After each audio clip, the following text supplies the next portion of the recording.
अभी जो आप देख रहे हैं वो एग्जीक्यूटिव और जुडिशरी की एक जंग देख रहे हैं, एक जॉसलिंग फॉर पावर देख रहे हैं, जो कहीं ना कहीं 2008 से ही सिलसिला शुरू हुआ था। कहाँ जाकर ठहरेगा, I think it only get worse. पर इसको बेहतर कंटेक्चुअलाइज करने के लिए तारीख़ जानना बहुत ज़रूरी है। मेरी नज़र में तारीख़ इसीलिए पढ़ी जाती है कि एक तो उससे सीखें जो पाकिस्तान कभी नहीं सीखता, दूसरा चीज़ों को बेहतर कंटेक्चुअलाइज कर सकें ताकि वो जो सिंपलिस्टिक एनालिसिस हमें मिलते हैं वो ना मिलें। तो आज कॉन्स्टिट्यूशन और कॉन्स्टिट्यूशनलिज्म और इस एग्जीक्यूटिव और जुडिशरी के तनाज़े को समझने के लिए हमने सोचा कि मेरी लम्स की प्रोफेसर थी सदफ अजीज़, उनकी किताब है the constitution of Pakistan, a contextual analysis, उसको डिस्कस किया जाए।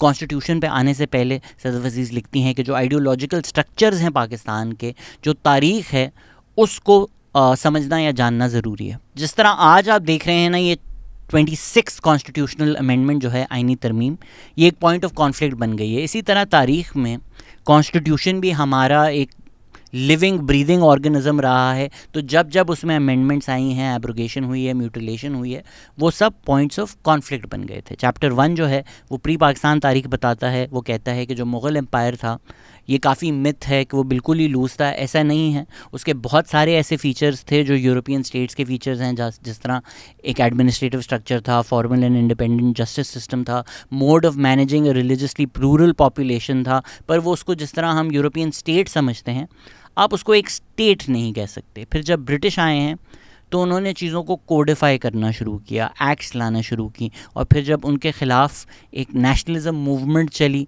लोगों ने बोला हमें और राइट्स दें और सॉवरेनिटी दें, तो इस तरह इंडियंस जो हैं they were brought into the fold, they were brought into the government, और आहिस्ता आहिस्ता करके सॉवरेनिटी मिली है हम। इसमें एक इंटरेस्टिंग एनेक्डोट ये है कि उस वक्त जिन्ना साहब, मोहम्मद अली जिन्ना, कायद-ए-आज़म जो पाकिस्तान के फाउंडर हैं, फादर ऑफ द नेशन हैं, वो कांग्रेस की नेशनलिस्ट पॉलिटिक्स से इख्तलाफ करते थे।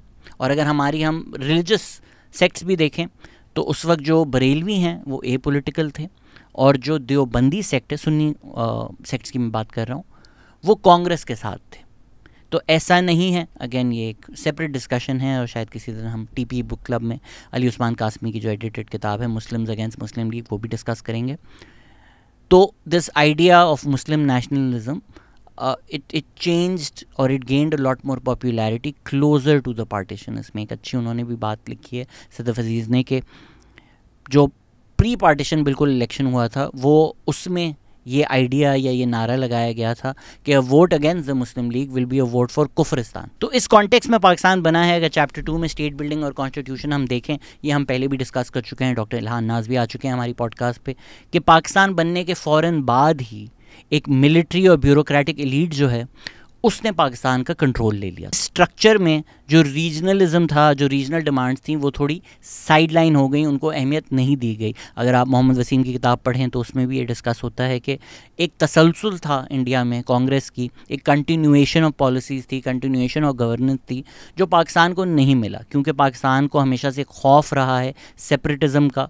तो जो स्ट्रक्चर बना पाकिस्तान का वो बहुत हायरार्किकल था और वो बहुत रिजिड था। ये जो एक हायरार्किकल ऑर्गेनाइज स्ट्रक्चर बनाया गया था, ये रीजनल डिमांड्स को दबाने के लिए बनाया गया था। कायद-ए-आज़म मोहम्मद अली जिन्ना ही also chose to be the governor general. तो वो एक अथॉरिटेरियन सेटअप तो शुरू से ही पाकिस्तान का रहा है। यही अथॉरिटेरियन पावर यूज़ की। जो अगले गवर्नर जनरल थे गुलाम मोहम्मद ख़ान, लियाकत अली ख़ान के बाद, उन्होंने कॉन्स्टिट्यूएंट असेंबली और प्राइम मिनिस्टर ख्वाजा नाज़िमुद्दीन को डिसमिस कर दिया। ये चीज़ हम पहले भी काफ़ी डिस्कस कर चुके हैं, सदफ अजीज़ ने भी ये लिखा है, तस्दीक की है इस बात की, समझें आप, कि जो वेस्ट पाकिस्तानी ब्यूरोक्रेटिक एलीट थी उसको बंगाली नाज़िमुद्दीन जो थे वो बिल्कुल पसंद नहीं था। 3 दिन में कॉन्स्टिट्यूशन पेश होने वाला था और ग़ुलाम मोहम्मद ख़ान ने पूरी की पूरी कॉन्स्टिट्यूएंट असेंबली ही डिसमिस कर दी। इसके नतीजे में हुआ फेमस मौलवी तमीज़ुद्दीन केस। अब यह आप पाकिस्तान की तारीख़ शुरू से समझना शुरू करें, इसमें आपको मौलवी तमीज़ुद्दीन केस में आपको सारी वो चीज़ें मिलेंगी जिनकी मैं अक्सर डिस्कस करता हूँ, कि भाई किस तरह सेंट्रलाइज्ड पावर जो है, किस तरह एक एलीट कैप्चर हुआ है, किस तरह आप प्रेफरीज की आवाज़ों को दबाते हैं। तो मौलवी तमीज़ुद्दीन केस पहले जब सिंध हाई कोर्ट में डिसाइड हुआ तो उन्होंने रिलीफ दी मौलवी तमीज़ुद्दीन को, जो स्पीकर थे कॉन्स्टिट्यूएंट असेंबली के। पर जब मामला फेडरल कोर्ट गया तो उन्होंने उसको रिवर्स कर दिया। उन्होंने बोला कि जो कॉन्स्टिट्यूएंट असेंबली है उसकी रिक्वायरमेंट है कि गवर्नर जनरल के असेंट के बगैर वो कोई लॉ पास नहीं कर सकते। इसको उन्होंने 1935 का जो एक्ट है उसको जवाज़ बनाया, जबकि जो उनको डिस्कस करना चाहिए था, जो प्राइमरी इशू होना चाहिए था कि भाई गवर्नर जनरल ने असेंबली कैसे डिसमिस की। इसके बाद जब यूसुफ पटेल केस हुआ तो उसमें ये जो खूबसूरत डॉक्ट्राइन ऑफ स्टेट नेसेसिटी है, अभी भी मैं देख रहा होता हूँ कि बहुत सारे लोग जंग कर रहे होते हैं कि पाकिस्तान पार्लियामेंट्री सुप्रेमेसी है, कॉन्स्टिट्यूशनल सुप्रेमेसी है। मेरे ख्याल से ये जंग जो है ये थोड़ी सिमेंटिक सी बन जाती है। Where you lie on this issue essentially means कि where do you stand on basic structure, कि यार कॉन्स्टिट्यूशन का क्या एक बेसिक स्ट्रक्चर है जो बदल सकते हैं, किस तरह बदल सकते हैं, नहीं बदल सकते, कितनी पावर है पार्लियामेंट की। और इसी जंग में सुप्रीम कोर्ट पार्लियामेंट का रोल कम करते हुए अपना रोल बढ़ाता रहता है, और इन सब के जो बाप पार्टी है वो तो बोलते हैं किसी और का रोल नहीं होगा, सिर्फ हमारा रोल होगा। यही डॉक्ट्राइन ऑफ स्टेट नेसेसिटी है जिसने पाकिस्तान में मार्शल लॉज को रेटिफाई करने की, जस्टिफाई करने की, लेजिटिमाइज करने की बुनियाद रखी है। बेसिकली ये कहता है कि जो तुसी किता है वो है तो इलीगल, पर हुण कर दिता सी तो चलन दो। इफेक्टिवली जुडिशरी ने कहा कि भाई जो अल्टीमेट पावर अथॉरिटी है, अल्टीमेट डिसाइडिंग अथॉरिटी है कि कौन सही कर रहा है कौन गलत कर रहा है, ये जो एक डिसीजन मेकिंग पावर है वो जुडिशरी ने उठाकर मिलिट्री को दे दी। तो अगर अभी हम कहते हैं कि मिलिट्री बड़ी स्ट्रॉन्ग है पाकिस्तान में, तो उसमें एक बहुत अहम किरदार उनको स्ट्रॉन्ग बनाने में, उनको प्राइमरी डिसीजन मेकर बनाने में पाकिस्तान में हमारी जुडिशरी ने अदा किया है। बाद में फिर जब गवर्नर जनरल की रेफरेंस हुई तो जुडिशरी ने यह भी कहा कि जो गवर्नर जनरल हैं, अब आप ख़ुद सोचें ना, ये गवर्नर जनरल इस तरह का एक पोजीशन है जो कलोनियलिज़म की वजह से हमें मिली थी। एक कलोनियल पोजीशन है, ठीक है, वो तो एक नाम है, आप उसको जिस तरह इस्तेमाल करेंगे वो फ़र्क होगा, but still right, it's the vestiges of colonialism in Pakistan. Judiciary कहती है भाई गवर्नर जनरल के पास हक है कि वो असेंबली डिसॉल्व कर सकते हैं, रिकॉन्स्टिट्यूट कर सकते हैं। तो आपने जो इफेक्टिवली पावर्स हैं वो गवर्नर जनरल को दे दी, वो एक कलोनियल वाइसरॉय टाइप पावर्स दे दी गवर्नर जनरल को। तो जो बुनियाद ही रखी गई है पाकिस्तान में वो अनडेमोक्रेटिक रखी गई है, और उसमें आपके पॉलिटिशियंस नहीं, पॉलिटिशियंस की इसमें ये गलती है, अब ये मैं अपनी राय दे रहा हूँ आपको सारी, कि आपकी जो मुस्लिम लीग की लीडरशिप थी वो अनडेमोक्रेटिक थी। उन्होंने उस वक्त NWFP नाउ खैबर पख्तूनख्वा की गवर्नमेंट डिसमिस की, सिंध की गवर्नमेंट डिसमिस की, कलात को एनेक्स किया, इलेक्शंस नहीं करवाए। एक आइडिया था कि इनकी कोई कॉन्स्टिट्यूंसी इस रीजन में नहीं थी, इसलिए वो ख़ुद इलेक्शन से भागते थे। इंडिया में इलेक्शंस हुए, यहाँ नहीं हुए। तो वो पॉलिटिशियंस जो थे वो उस तरह से डेमोक्रेटिक नहीं थे, उस तरह से अवामी नहीं थे। तो उनकी वीकनेस कहें, या साथ ही साथ आपके जो दो मेन लीडर्स थे, पहले कायद आज़म मोहम्मद अली जिन्ना थे, फिर लियाकत अली ख़ान थे, एक असैसिनेट हो गए, एक क्वेश्चनेबल सर्कमस्टांसेस में उनकी मौत हुई। अब कंस्पिरेसी थ्योरीज़ हैं, मुझे नहीं पता। तो जो वो एक वैक्यूम था पॉलिटिकल लीडरशिप का, साथ ही साथ मिलिट्री ब्यूरोक्रेसी और जो हमारी अमीर फाइनेंशियल एलीट है उनका एक शौक़ भी था कि हम कंट्रोल ले लें, और जिस तरह कलोनियलिज्म में हम रिसोर्सेज एक्सट्रैक्ट करके मामला चला रहे थे वो चलाएं। इसमें जुडिशरी जो है वो हिस्सेदार बनी है, इनके साथ मिली है।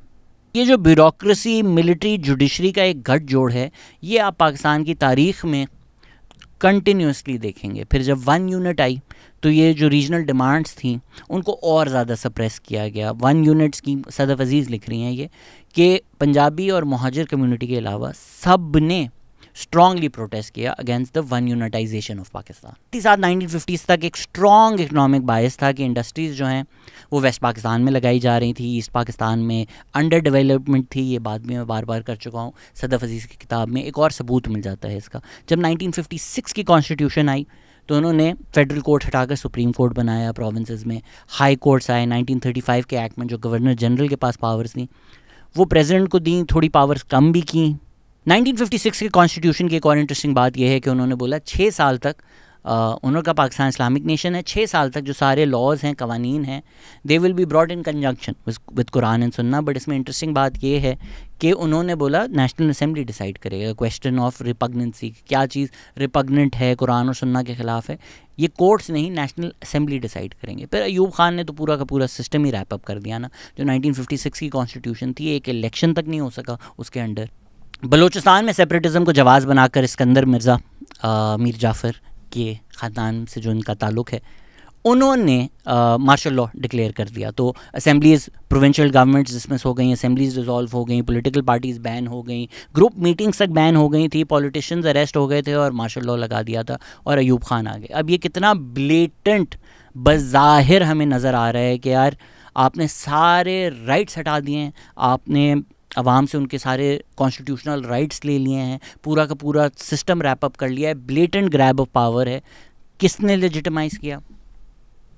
हमारी जुडिशरी ने। यहाँ पर आता है फेमस डोसो केस। तो डोसो केस में भी जुडिशरी ने बोला भाई डॉक्ट्राइन ऑफ स्टेट नेसेसिटी, और उन्होंने कोई कॉमन लॉ नहीं कोट किया, उन्होंने हांस केल्सन जो एक थ्योरिस्ट हैं उनकी थ्योरी कोट की। और सदर वजीर लिखती हैं कि रिपोर्टेडली बाद में हांस केल्सन ने खुद बोला कि भाई ये जजमेंट एक मिस रिप्रेजेंटेशन है ऑफ व्हाट आई सेड। तो उन्होंने बोला जो ग्रूंड नॉर्म है पाकिस्तान का वो जी अब बदल चुका है, तो अब ये नया लीगल ऑर्डर है तो ठीक है। फिर अयूब खान आए तो उन्होंने देखा कि यार ये कौन ब्लडी सिविलियंस, नेटिव्स, ये थोड़ी ना डेमोक्रेसी डिजर्व करते हैं। डेमोक्रेसी तो होता है गोरी चमड़ी वाले लोगों के लिए। तो उन्होंने पाकिस्तान को बोला एक बेसिक डेमोक्रेसी कर दो, ये 80,000 कॉन्स्टिट्यूंसी होंगी, इनडायरेक्टली इलेक्ट होंगे, बेसिक सी एक डेमोक्रेसी दे दो इनको। 1962 का जो कॉन्स्टिट्यूशन था वो एंटी पॉलिटिशियंस, एंटी पॉलिटिकल था। इसमें मेरी राय ये भी है कि ये सिर्फ लफ्ज़ नहीं है। 1973 का जो कॉन्स्टिट्यूशन था एक कंसेंसस से बना था, इवन दो परफेक्ट कंसेंसस नहीं था, उसमें भी बलूचिस्तान की आवाज़ को दबाया गया था। बियॉन्ड दोज रिजर्वेशंस एटलीस्ट एक इलेक्टेड बॉडी का कंसेंसस था, इसीलिए उसकी अहमियत की जाती है। जस्ट बिकॉज लफ्ज़ कॉन्स्टिट्यूशन है, उस लफ्ज़ की बिना पर सिर्फ उसकी अहमियत नहीं की जा सकती। मतलब ऐसा तो नहीं है ना कि आप आबे ज़मज़म लिख कर कुछ और जहर बेच दें हमें तो हम मान लेंगे। तो इसी तरह अयूब खान की जो कॉन्स्टिट्यूशन थी वो एंटी पॉलिटिशियंस थी, उसमें काफ़ी रिस्ट्रिक्शंस थी पॉलिटिकल एक्टिविटीज़ पे। प्रेसिडेंट को बहुत ज़्यादा पावर्स दी गई थी। प्रेसिडेंट जो है उसमें वो वीटो पावर थी उसके पास, any significant legislative action, powers for the appointment of many important offices including the governors of provinces, chief justice, supreme and high court, emergency powers भी थी। बेसिकली हाई कोर्ट में कोई अपॉइंटमेंट हो रही है, अयूब खान जी president हैं, उनकी मर्जी है, वो बोले नहीं इसको नहीं कर सकते। इंटरेस्टिंगली इसमें ये भी लिखा हुआ था कि द सुप्रीम कोर्ट उसको मना किया गया है, उसको रोका गया है from exercising jurisdiction in any area not directly conferred bye it. और हाई कोर्ट की जो रिट ज्यूरिसडिक्शन है उसको भी रिस्ट्रिक्ट किया गया था। जो 26वीं आईनी तरमीम है उसमें भी जो एक क्लॉज है उसकी लैंग्वेज बड़ी सिमिलर है। तो द फैक्ट दैट इस आईनी तरमीम की लैंग्वेज अयूब खान के कॉन्स्टिट्यूशन से सिमिलर लग रही है आपको, तो ताना बाना खुद जोड़ लें आप। साथ ही साथ उन्होंने रिपब्लिक ऑफ पाकिस्तान को इस्लामिक रिपब्लिक ऑफ पाकिस्तान कर दिया, सेंटर को स्ट्रॉन्ग किया, प्रोविंसेस को वीक किया। फिर 7 साल बाद अयूब खान आए तो उन्होंने एब्रोगेट कर दिया। जो इलेक्शन हुए वो कॉन्स्टिट्यूशन के अंडर नहीं हुए, वो लीगल फ्रेमवर्क ऑर्डर जो याह्या खान ने खुद बनाया था उसके अंडर हुए। उसके बाद जो हुआ वो सबको पता है, हमारी उस पर वीडियोज़ भी है। अब आ जाते हैं 1973 की कॉन्स्टिट्यूशन पर। 1973 की कॉन्स्टिट्यूशन की जो सारी डिटेल्स हैं वो तो आप बुक जाकर पढ़ें तो आपको पता चलेगा। बेसिकली जो है वो बाई कैमरल सिस्टम बनाया कि सेनेट जो है वो मेजॉरिटेरियनिज़म के ख़िलाफ़ एक चेक एंड बैलेंस हो, क्योंकि सेनेट जो है वो प्रोपोर्शनल रिप्रेजेंटेशन पे नहीं बनती, उसको आपने बनाया गया है कि इनडायरेक्टली इलेक्टेड बॉडी जो है एज अ चेक अगेंस्ट मेजॉरिटेरियनिज़म। साथ ही साथ जो इलेक्शंस हैं, इलेक्टोरल फार्मूला है वो प्रोपोर्शनल रिप्रेजेंटेशन से है, उससे नेशनल असेंबली बनेगी। प्रेसिडेंट की जो पावर थी वो कम की, प्राइम मिनिस्टर को हेड ऑफ़ द गवर्नमेंट बनाया, फंडामेंटल राइट्स का जो एक एक्सपेंसिव लिस्ट है वो दी गई। साथ ही साथ पेज 54 पे एक अच्छा पैराग्राफ है सदर वजीर का, वो मैं आपको पढ़ देता हूँ। इससे भी आपको पीपीपी की जो पॉलिटिक्स है या उसमें जो ताज़ाद है वो थोड़ा वाजे होगा। वो कहती हैं the class basis of the support that the PPP had secured was quite diverse and included the ranks of smaller pageantry, students and urban working class. के पीपीपी को जो वोट मिला है वो बड़े तबकों से मिला है, गरीबों से भी, स्टूडेंट से भी, मगर फिर भी जो उनकी बेसिस ऑफ पावर थी रिजीम की वो एक इनसिक्योर कोएलिशन थी।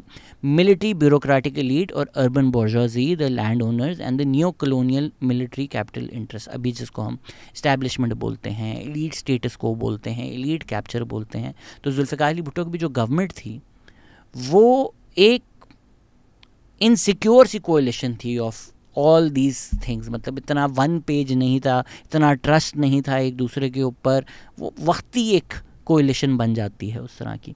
तो उसमें जो है स्ट्रॉन्ग सेंट्रल गवर्नेंस, मीडिएट कर रही थी इन कंपीटिंग फोर्सेस के बीच में.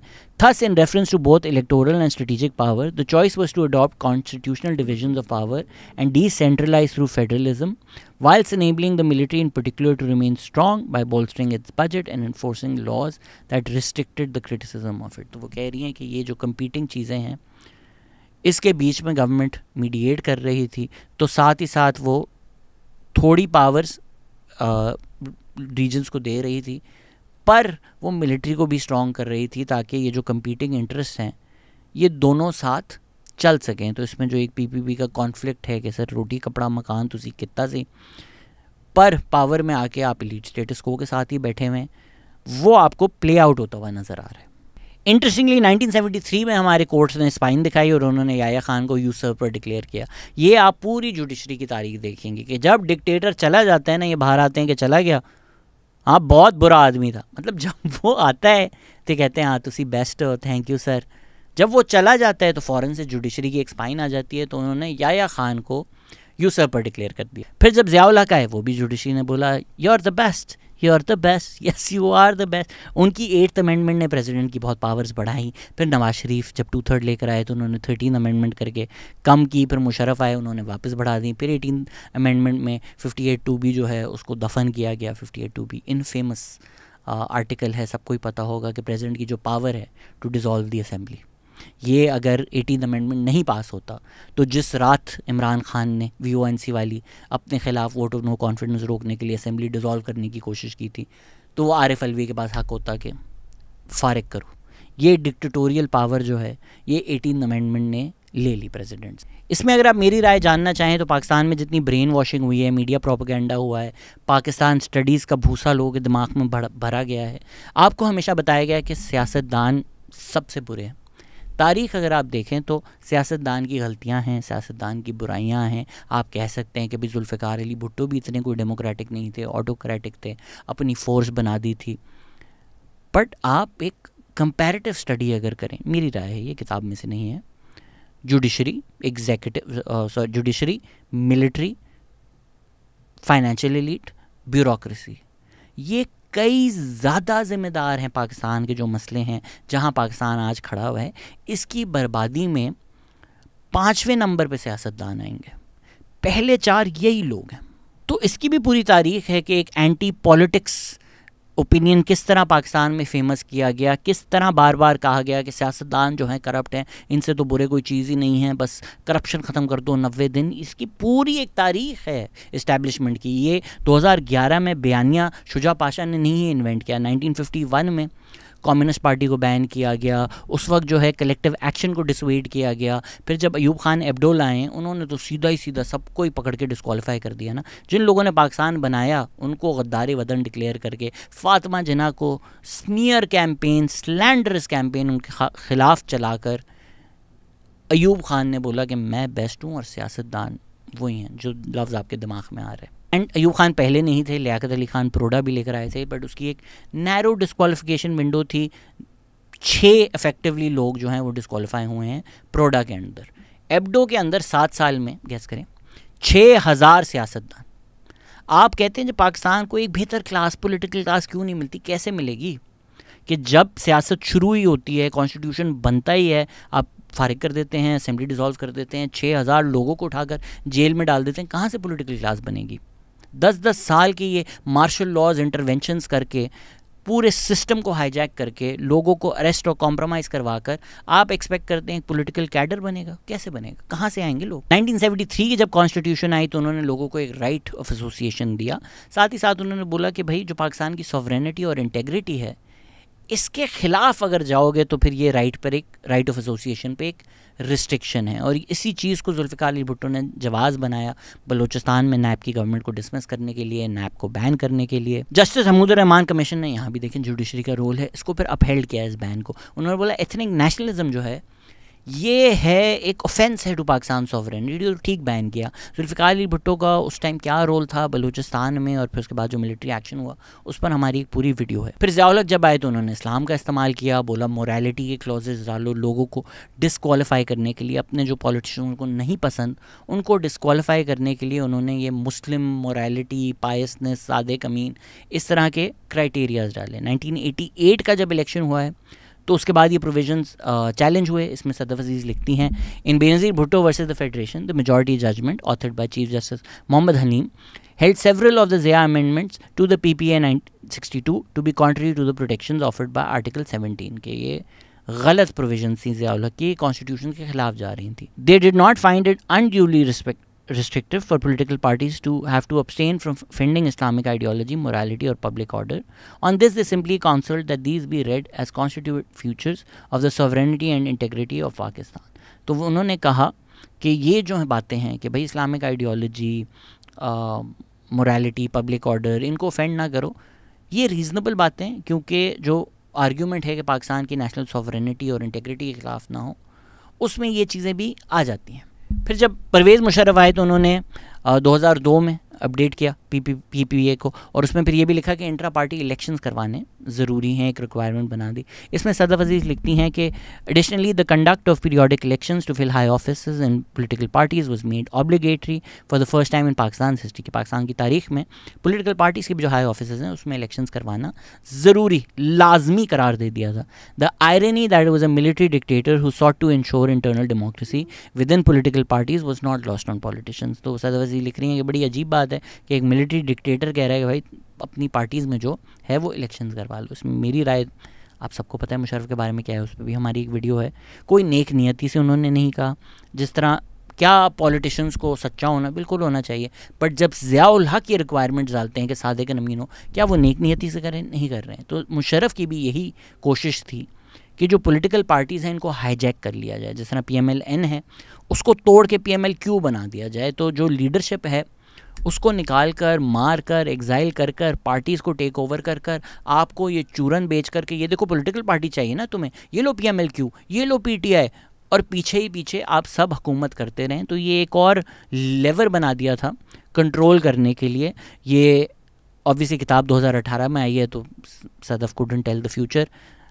PTI को जो अब 2024 में बैन किया गया है ये बोलकर कि आपने तो इंट्रा पार्टी इलेक्शन ही नहीं करवाए, वो उसी सिलसिले की एक कड़ी है कि सादिक अमीन, ज़िया उल हक ने इंट्रोड्यूस करवाए पॉलिटिशियंस को डिस्क्वालीफाई करने के लिए, पॉलिटिक्स का रोल रिस्ट्रिक्ट करने के लिए, और वही चीज़ इस्तेमाल की गई मिलिट्री ने नवाज शरीफ को डिस्क्वालीफाई करने के लिए। तो इसी तरह मुशर्रफ ने ये जो रिक्वायरमेंट बनाई थी इसको इस्तेमाल किया मिलिट्री ने PTI से इलेक्शन सिंबल लेने के लिए। इसकी एक मिसाल सदफ अजीज़ भी किताब में देती हैं कि 1985 के इलेक्शंस करवाए थे ये बोलकर कि भाई पॉलिटिकल पार्टीज़ नहीं होंगी तो फ्यूडल एलीट्स का जो टेक ओवर है वो हम लड़ेंगे उससे पाकिस्तान में।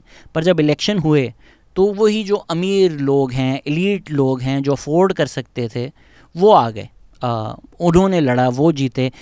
जो शरीफ फैमिली है जिनको नहीं पसंद, वो भी इसी तरह पॉलिटिक्स में आई थी 1985 वाले इलेक्शन में। ज़िया उल हक की जो रिक्वायरमेंट्स थी उसमें सदफ अजीज़ लिखती हैं कि ओरिजिनल क्वालिफ़िकेशन के साथ ज़िया उल हक ने ये भी ऐड कर दिया कि वो सिर्फ मुस्लिम ना हो पर अच्छा कैरेक्टर भी हो उसका, जिसको इस्लामिक इंजंक्शंस के बारे में भी पता हो, उसके ख़िलाफ़ भी कुछ ना करता हो, उसके साथ नॉलेज भी हो of Islamic teachings, and obligatory जो ड्यूटीज़ हैं वो भी अकॉर्डिंग टू इस्लाम उनको प्रैक्टिस करना चाहिए। इसमें रिस्ट्रिक्शंस में ये भी ऐड कर दिया था कि अगर किसी सियासतदान ने आर्म फोर्सेस या जुडिशरी का मजाक उड़ाया हो, उनको रिडिक्यूल किया हो, तो उसमें भी डिस्क्वालीफाई किया जा सकता है। मुशर्रफ ने फिर एजुकेशन का एक मिनिमम क्राइटेरिया बनाया। इसमें आई नो जो सुनने वाले हैं बहुत लोग टॉर्न होंगे, पहले भी मैं इस पर बात कर चुका हूँ कि मुझे भी लगता था कि ये अच्छी चीज़ है, बट मेरी राय में एक इर्तिका आया है।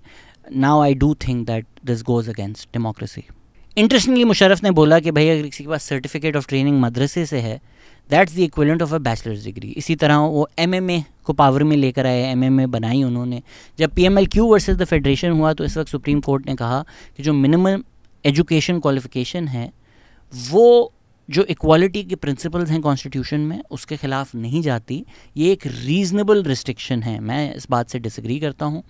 इसमें सदफ अजीज़ लिखती हैं कि justice Riaz Ahmed was quick to assume that the acquisition of university education was rational stand in for merit and public mindedness, कि भाई अगर आपको यूनिवर्सिटी डिग्री मिल गई इसका मतलब है आप रैशनल हैं और अच्छा दिमाग है आपका।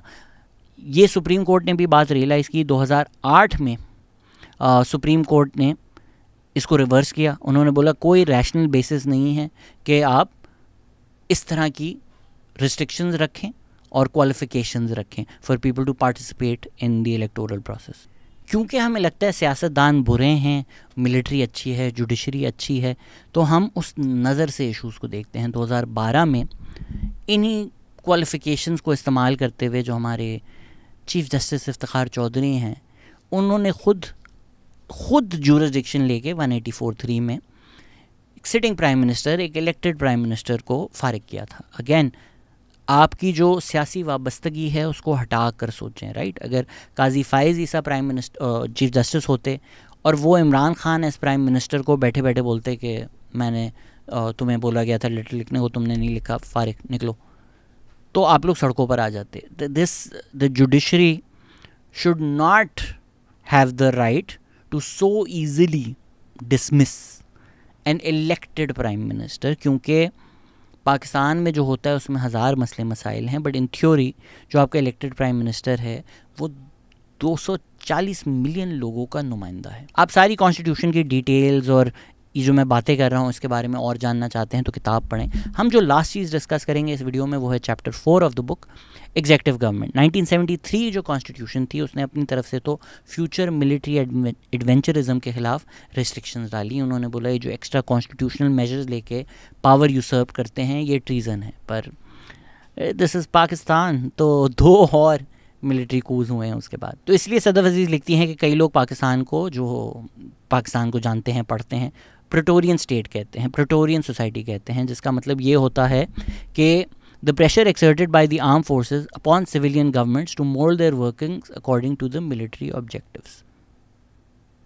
इसमें इंटरेस्टिंगली एक नई बात भी थी जो मुझे नहीं पता था कि quotas exist across state educational institution for the admission of children of military personnel, although there have been some successful challenges to the retention of these. आज भी मेरी नज़र में यही एक टसल चल रही है जुडिशरी और एग्जीक्यूटिव की, और जुडिशरी को थोड़ा तो आईने में देखना चाहिए।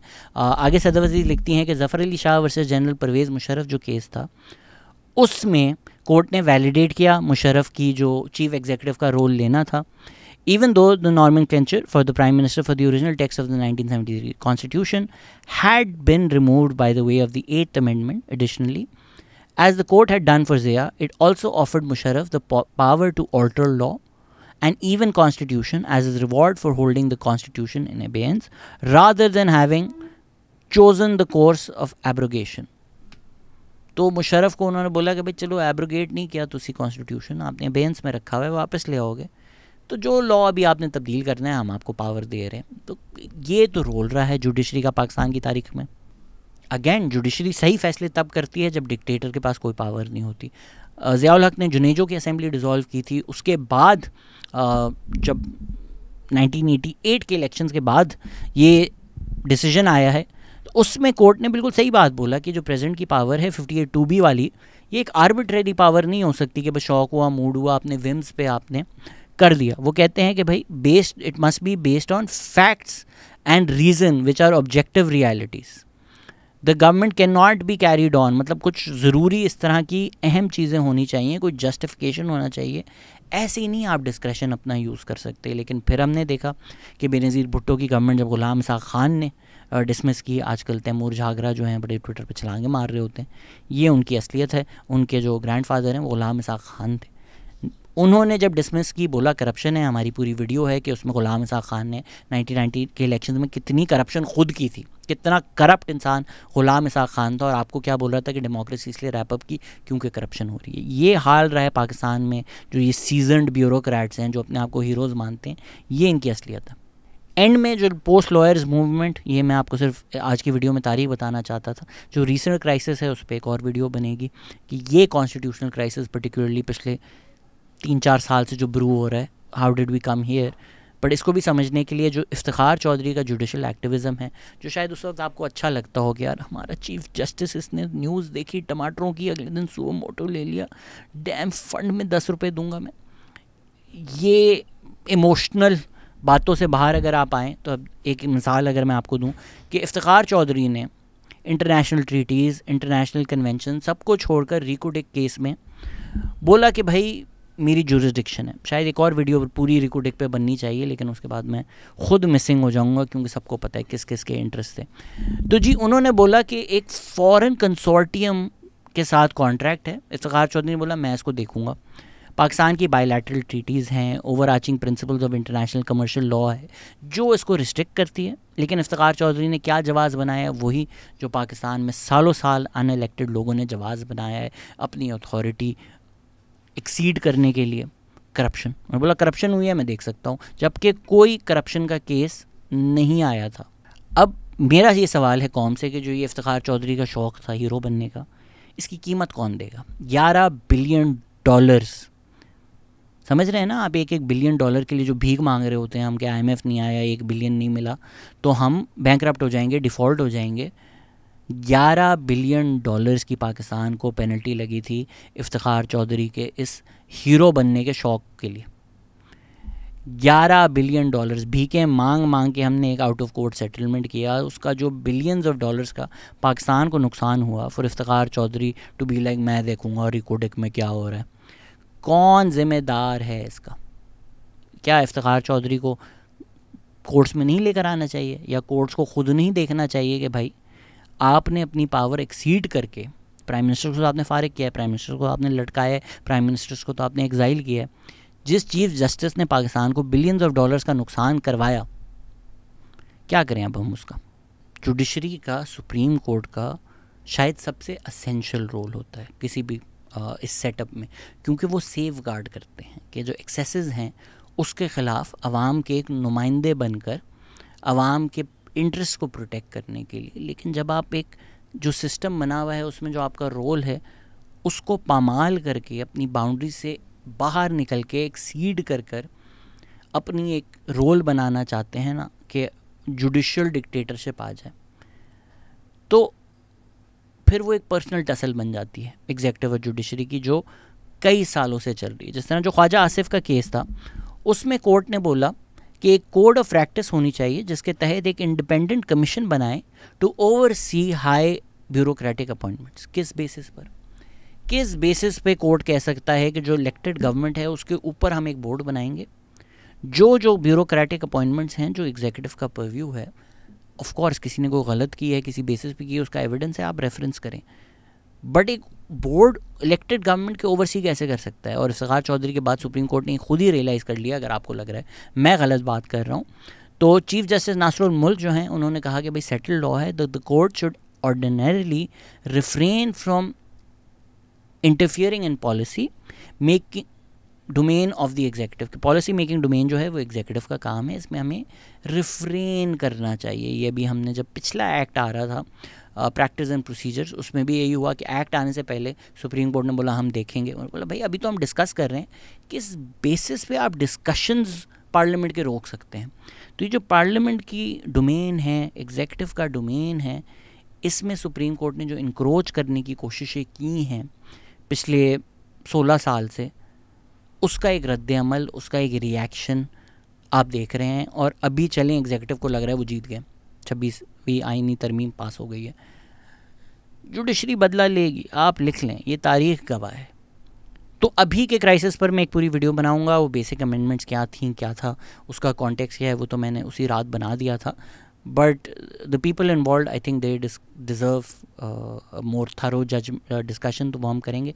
अगर आप और चीज़ें जानना चाहते हैं, जिस तरह किताब में चैप्टर 5 जुडिशरी है, चैप्टर 6 फेडरलिज्म है, chapter 7 rights, equality and liberty है, चैप्टर 8 इस्लाम है, वो हमने इस वीडियो में बिल्कुल नहीं डिस्कस किया। आप जाकर किताब पढ़ें प्रोफेसर सदफ अजीज़ की, the constitution of Pakistan, a contextual analysis by Sadaf Aziz.